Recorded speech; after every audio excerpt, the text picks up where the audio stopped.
To perform the triaxial test on compacted clay in a soaked condition, we're going to prepare the specimen just as we did for the as compacted sample. We're going to use the Harvard miniature compaction hammer that does the kneading compaction to give us that fabric, assuming that's the sort of fabric we want to achieve in the field. We're going to compact it into this mold. Because we're compacting it into a fixed mold, we get basically exactly the same dimensions for the specimen, no matter what samples or soils we're compacting. And we're going to use the same triaxial cell, but we're going to set it up a little bit differently because we need to make sure we have the ability to get water in and out of the specimen, both to vacuum saturate and to back pressure saturate the specimen, much as we did for the consolidated undrained triaxial test.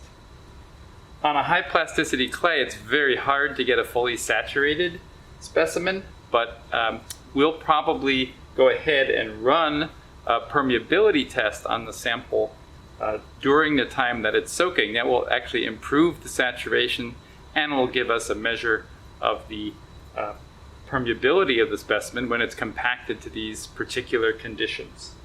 So in order to do that, we want to make sure we have porous stones, and we want to work with caps that have functioning drain lines to the fittings in the front. So the bottom cap is connected through this small hole and a tube to this front center valve.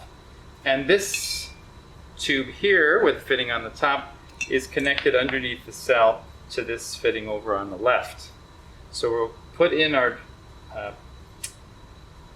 porous stone, put on a membrane. We'll use 2 O-rings this time because we really need this to be sealed, especially if we want to measure the permeability. We need a really good sealed system, and we'll work from there.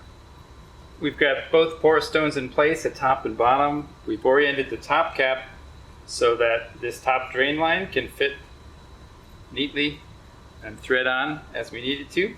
And again, these aren't delicate samples the way that the trimmed bay mud samples are. So we can just roll up the membrane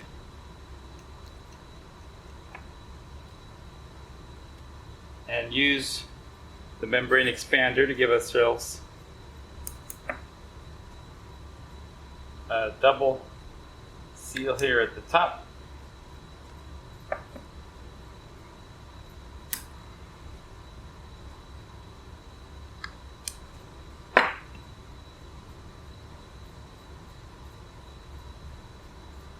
And almost ready to put everything together. So let's thread this on.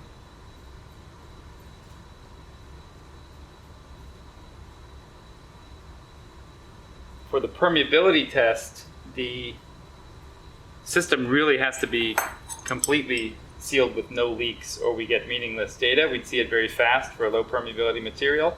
So we want to be careful to get everything tight, not have a leak. If we were just running the soaked strength test, it would be a lot less critical to not have those leaks. The system could keep up okay. But so there we go. Assemble the chamber.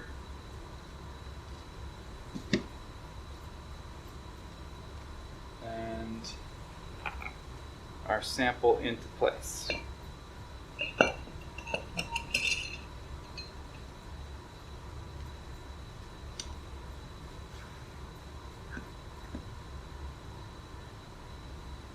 Next, we'll be applying vacuum to the specimen for the vacuum saturation part, and that's also very similar to what we did for the CU triaxial test, except now, instead of working with a soft bay mud sample that has a modest maximum passed pressure, the capillary tension in the compacted sample is very high. So to the extent that this has a passed pressure, that's what I created about 20 minutes ago when I compacted it, but it's well over an atmosphere for this soil at least.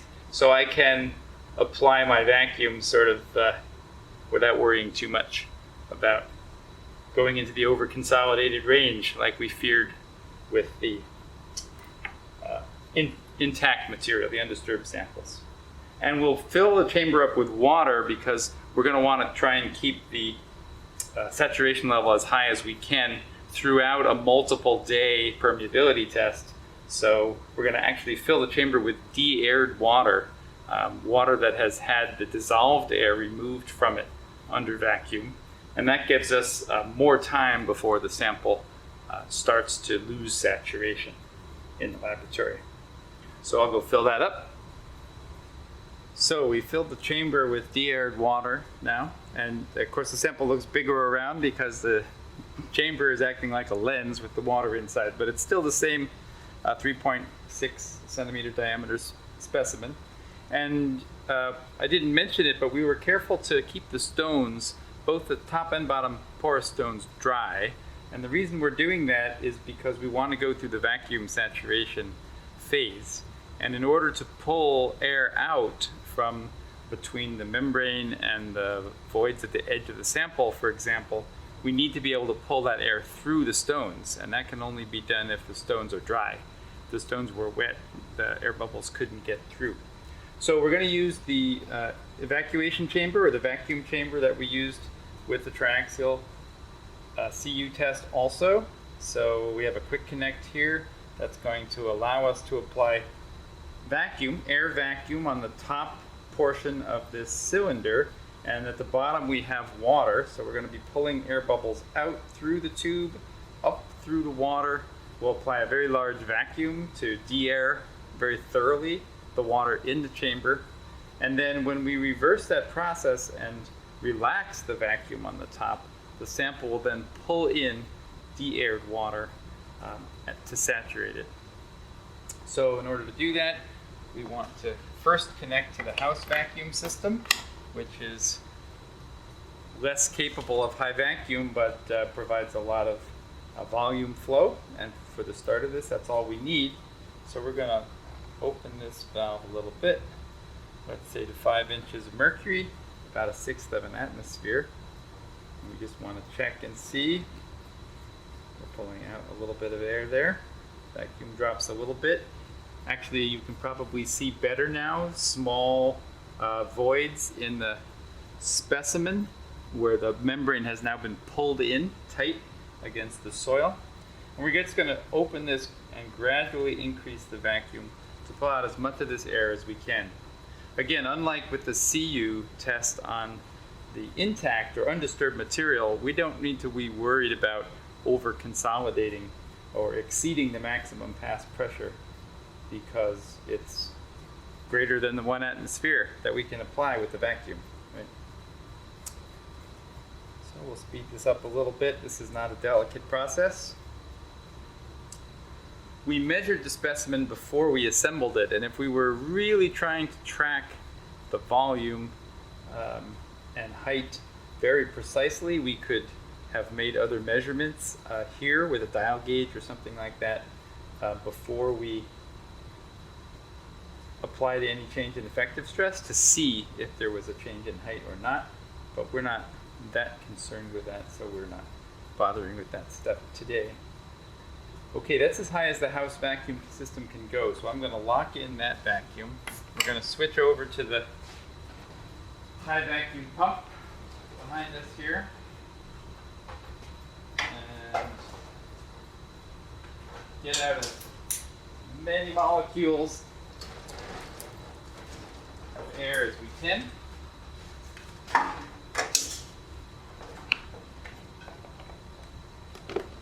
We'll see the really big bubbles because under very high vacuum, of course, the bubbles get very large.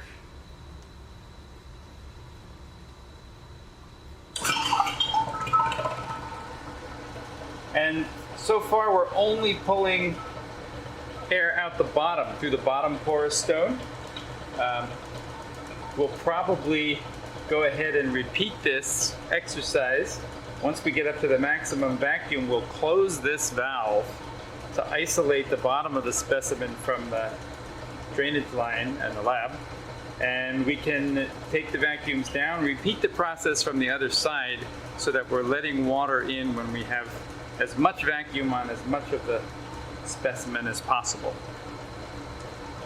depending on the water content that you compact this at, there may not be continuous air channels through the pores. And so working from both ends kind of helps us in that regard. So now we're up to a very large vacuum. You can see the large bubbles coming up from the bottom of the column are actually still coming through the system, out of the system. The small roiling of water here on the surface is because it's at the low vacuum that we're sort of de-airing and boiling the water that's in the vacuum chamber itself, and that's good. We'd like to remove all the dissolved air that we can from that water as well, because that's the water that's going to saturate the specimen.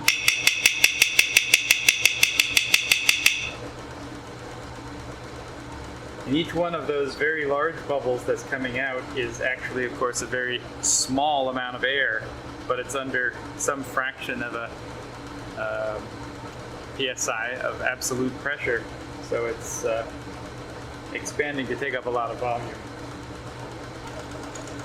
So we've had the high vacuum acting now on the top drain line to the top cap for a little while, and it's bubbling kind of slowly and slightly.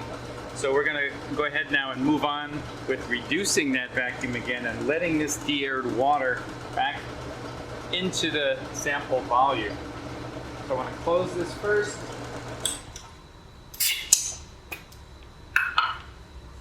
Remove the vacuum supply. And then, again, this isn't a regulator, this is just a valve, a needle valve. So if I open this very slightly, we'll be letting atmospheric pressure back into the top of the chamber. And if we wanted, we could put a little piece of tape down here and track how much water was going back in, but I'm going to drop the vacuum to about 20 inches of mercury. And I can already see, I'm not sure if you can, there's already water coming in. The porous stone at the top of the sample has turned dark in color. Water is coming in through the top of the specimen, and we're going to have a wetting front now because the vacuum at the bottom of the specimen is still very high, and we've just reduced the vacuum at the top. So we're pulling water now into the top of the specimen, and we'll let that sit for a little while. Actually, we'll probably drop it, let's drop it down to half an atmosphere. We want to work at 1/2 atmosphere or 50 kPa for most of the permeability part of the lab. So we'll just sort of set that value as the new effective stress now, and we'll let it sit for a little while like this. Then we'll switch over and apply that vacuum, lower vacuum, right, to the bottom. We'll let water in the bottom as well. So we've switched the vacuum over now to the bottom cap. Again, we're at about 1/2 atmosphere. You can see now the wetting front coming up from the bottom, and it came down a little bit from the top. These are all still negative pressures, of course, so we're going to now take the sample in the cell into the other room. We'll set it up with the back pressures, and that will, of course, force more water in and improve the saturation further. So we've brought the permeability specimen into room 410. The other lab, and we're going to use this panel to measure the very low, we expect, permeability of this compacted clay sample. This panel is set up to actually measure 3 specimens at a time, so there's 3 groups of 3. We're going to be using the middle 3 tubes, the blue color-coded ones here, and one of these tubes is going to be just connected to the top of the chamber. It's going to be an air pressure, while the other 2 are going to be connected ultimately, one to the bottom cap drain line and one to the top cap drain line. And because they each have their own regulator, we can set each of the back pressures to different values. Therefore, we can adjust whatever gradient we want. And what we'll do is measure the inflow from whatever tube has the higher pressure and outflow over time from the lower pressure, back pressure. Ultimately to run the test. Before we get to that stage, though, we need to get as much water as we can in there, back pressure saturating it, And so we're going to actually just put equal back pressures on, always keeping the air pressure in the chamber about a half an atmosphere higher. That's our saturation effective stress, about a half an atmosphere.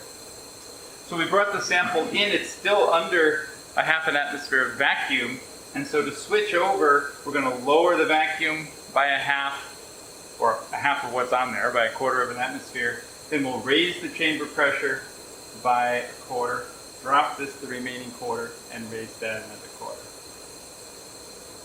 So let's go ahead and do that.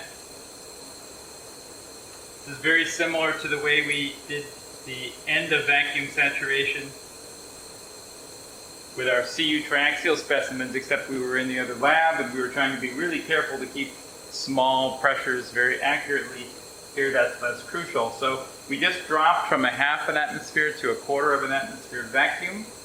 And so now we can increase the chamber pressure. This valve is open, so we need to close that.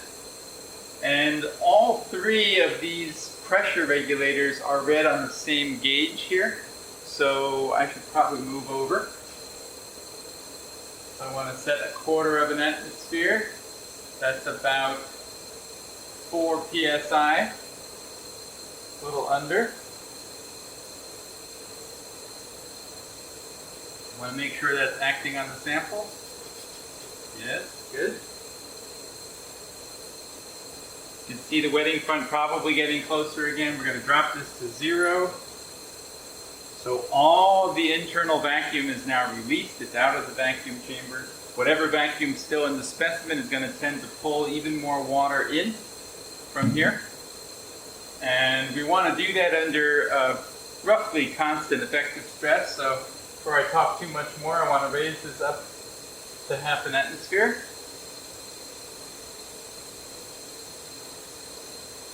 Or about 7 psi. Before I get too far, before I raise the chamber pressure too far, I need to clamp this rod so that it doesn't just come out top of the chamber under the pressure. Okay, so we're going to let that equilibrate for a little while. We'll connect the drain lines to the valves. This one we'll let absorb a little bit more water. But we'll switch it over to back pressure setup and then apply those. So now we have each of these two burettes connected to one of the valves. I kind of out of superstition, I always make the larger back pressure be at the bottom of the sample so that the water is going to flow from the bottom up through the top, even though it's really no good chance of carrying any air bubbles with you. Mostly we're going to be trying to dissolve air bubbles in the de-aired water. And it's probably really hard to see on the video, but the meniscus or the water level in this burette's right here, and on this one it's up here. We're not that concerned about what those values are for now because we can see the sample isn't saturated yet. So we just want to bring both of those back pressures up, probably to about an atmosphere, and we'll just take them up in steps, keeping them about equal, and keeping the chamber pressure, which is the pressure in the third burette acting on the air at the top, about a half an atmosphere higher. And then we need to leave it overnight, and hopefully tomorrow when we come back, this will all be dark colored and we'll be ready to put on a gradient and actually track the changes in volume at the top and at the bottom.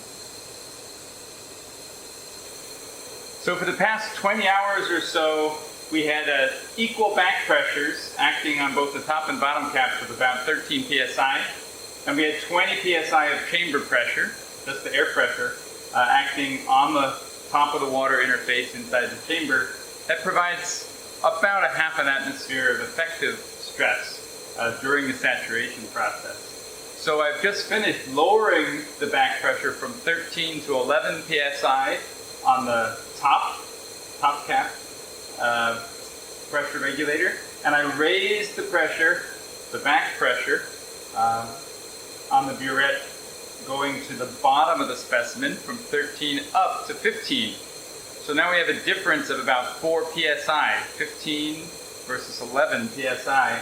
That's a large gradient over a short specimen like this. And We want to watch and measure, and it's a very slow process over a course of multiple days, how the water column should drop. Because the large back pressure is here, water should be pushed into the bottom of the specimen and out the top of the specimen. And so we're just going to take readings, track the pressures, those shouldn't really change, and we'll track the changes in the meniscus here in these burettes over time. And that's the raw data for the compacted clay permeability test. So that'll take a few days to run. We may not film all of that, but that's how the test is performed. When we're done with this test, we can restore equal back pressures. We can bring it back to ambient chamber pressure and a vacuum on the inside. And because the sample has been soaked and permeated by water for multiple days, it's an excellent sample to just take to the lab and perform a soaked triaxial strength test on. So we'll do that as well.